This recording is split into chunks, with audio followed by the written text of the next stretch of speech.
नमस्कार बंधुरा आमी संगमित्रा आमार এই নিরামিষ সহজ রান্না চ্যানেলে আপনাদের সবাইকে স্বাগত। আজ আমি রান্না করছি নিরামিষ এঁচোড়ের তরকারি। আপনারা নিরামিষের দিনে খুব সহজেই বানিয়ে নিতে পারেন এই রেসিপিটি। আপনাদের যদি এই রেসিপিটি ভালো লাগে তাহলে লাইক এবং শেয়ার করবেন আর রেসিপিটি কেমন হয়েছে কমেন্ট করে জানাবেন। আরও নতুন নতুন নিরামিষ রেসিপি পাওয়ার জন্য চ্যানেলটিকে অবশ্যই সাবস্ক্রাইব করবেন। ধন্যবাদ। প্রথমে এঁচোড়টাকে সেদ্ধ করে নেব। তার জন্য কড়াইতে জল বসিয়েছি। এর মধ্যে দিয়ে দিচ্ছি সামান্য একটু নুন আর সামান্য একটু হলুদ গুঁড়ো। নুন আর হলুদ গুঁড়োটা মিশিয়ে নেব। মিশিয়ে নিয়েছি। এখন এর মধ্যে দিয়ে দিচ্ছি কেটে রাখা এঁচোড়। এখানে আমি 500 গ্রাম এঁচোড় নিয়েছি। এঁচোড়টাকে আমি ছোট ছোট টুকরো করে কেটে নিয়েছি।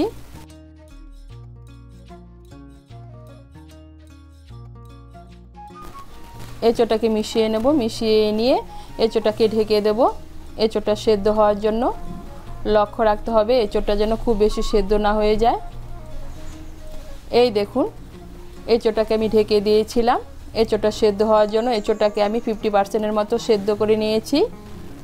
এখন আমি এঁচোড়টাকে নামিয়ে নেব। নামিয়ে জলটাকে ভালো করে ঝরিয়ে নেব। আবার কড়াই বসিয়েছি। কড়াইতে দিয়ে দিয়েছি সাদা তেল। রান্নাটা আমি সাদা তেলে করছি, আপনারা চাইলে সর্ষের তেলও করতে পারেন। তেলটাও গরম হয়ে গিয়েছে। প্রথমে এর মধ্যে আলুগুলো ভেজে নেব। এখানে আমি দুটো মাঝারি সাইজের আলু নিয়েছি। আলুগুলোকে ছোট ছোট টুকরো করে কেটে নিয়েছি। এর মধ্যে দিয়ে দিচ্ছি সামান্য একটু নুন আর সামান্য একটু হলুদ গুঁড়ো। নুন আর হলুদ গুঁড়ো মিশিয়ে নিয়ে আলুগুলোকে লাল করে ভেজে নেব। এই দেখুন আলুগুলোকে লাল করে ভেজে নিয়েছি। এখন আমি আলুগুলোকে তুলে নিচ্ছি। এই তেলের মধ্যে আমি এঁচোড়টা ভেজে নেব।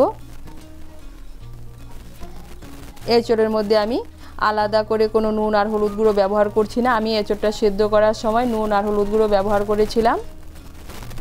এঁচোড়টাকে তেলের সঙ্গে মিশিয়ে নেব। মিশিয়ে নিয়ে এঁচোড়টাকেও ভেজে নেব।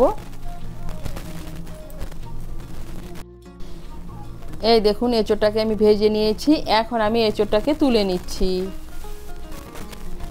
কড়াইতে দিয়ে দিচ্ছি আর অল্প সাদা তেল।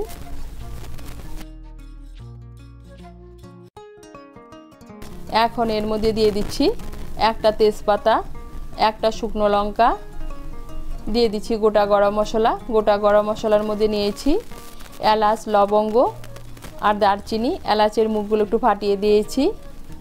দিয়ে দিচ্ছি হাফ টিস্পুন গোটা জিরে। ফোড়নটা দিয়ে একটু নাড়াচাড়া করে নিয়ে এর মধ্যে দিয়ে দিচ্ছি আদা বাটা। এর মধ্যে দিয়ে দিচ্ছি 1 টিস্পুন আদা বাটা। দিয়ে দিচ্ছি 2 টিস্পুন জিরে বাটা, 1 টিস্পুন ধনে বাটা। এখানে আমি জিরে বাটা আর ধনে বাটা ব্যবহার করছি, আপনারা জিরে গুঁড়ো বা ধনে গুঁড়ো ব্যবহার করতে পারেন। দিয়ে দিচ্ছি 4-5টা কাঁচা লঙ্কা বাটা। ঝালটা আপনারা আপনাদের স্বাদ মতো দেবেন। দিয়ে দিচ্ছি সামান্য একটু জল। মিশিয়ে নেব। মিশিয়ে নিয়েছি। এখন এর মধ্যে দিয়ে দিচ্ছি একটা মাঝারি সাইজের টমেটো বাটা। টমেটো বাটাটাকে মিশিয়ে নেব।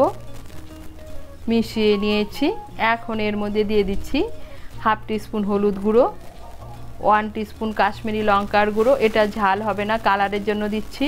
দিয়ে দিচ্ছি স্বাদ মতো নুন। মিশিয়ে নেব। মিশিয়ে নিয়ে মশলাটাকে ভালো করে কষিয়ে নেব। এই দেখুন মশলাটাকে ভালো করে কষিয়ে নিয়েছি। এখন এর মধ্যে দিয়ে দিচ্ছি 4 মগজ বাটা আর কাজু বাদাম বাটা। এখানে আমি 1 টিস্পুন 4 মগজ আর 4টে কাজু বাদাম একসঙ্গে বেটে নিয়েছি। দিয়ে দিচ্ছি 1 বড় চামচ টক দই। টক দইটাকে আমি ভালো করে ফেটিয়ে নিয়েছি। মিশিয়ে নেব। মিশিয়ে নিয়ে মশলাটাকে আবার ভালো করে কষিয়ে নেব। এই দেখুন মশলাটাকে ভালো করে কষিয়ে নিয়েছি। মশলার থেকে তেল ছেড়ে দিয়েছে, তার মানে মশলাটা ভালো করে কষানো হয়ে গিয়েছে। এখন এর মধ্যে দিয়ে দিচ্ছি ভেজে রাখা আলু আর এঁচোড়। আলু আর এঁচোড়টাকে মিশিয়ে নেব। মশলার সঙ্গে মিশিয়ে নিয়ে ভালো করে কষিয়ে নেব।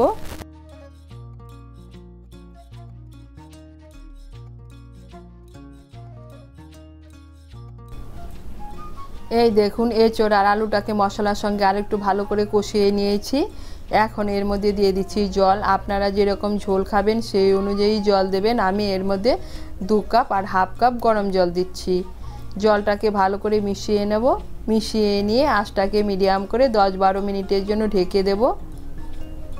আঁচটাকে মিডিয়াম করে 10-12 মিনিটের জন্য ঢেকে দিয়েছিলাম।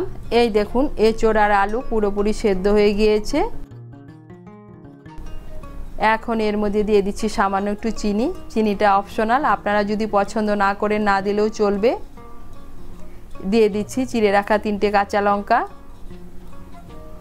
দিয়ে দিচ্ছি হাফ টিস্পুন গরম মশলার গুঁড়ো, আর দিয়ে দিচ্ছি 1 চামচ ঘি। মিশিয়ে নেব। মিশিয়ে নিয়ে আঁচটাকে বাড়িয়ে আরও 2-3 মিনিট রান্না করে নেব। এই দেখুন আঁচটাকে বাড়িয়ে আরও 2-3 মিনিট রান্না করে নিয়েছি, আর তৈরি হয়ে গেল নিরামিষ এঁচোড়ের তরকারি। আপনারা নিরামিষের দিনে এভাবে এঁচোড়ের তরকারি বানিয়ে খেয়ে দেখবেন, খেতে কিন্তু অসাধারণ লাগে। তৈরি হয়ে গেল নিরামিষ এঁচোড়ের তরকারি।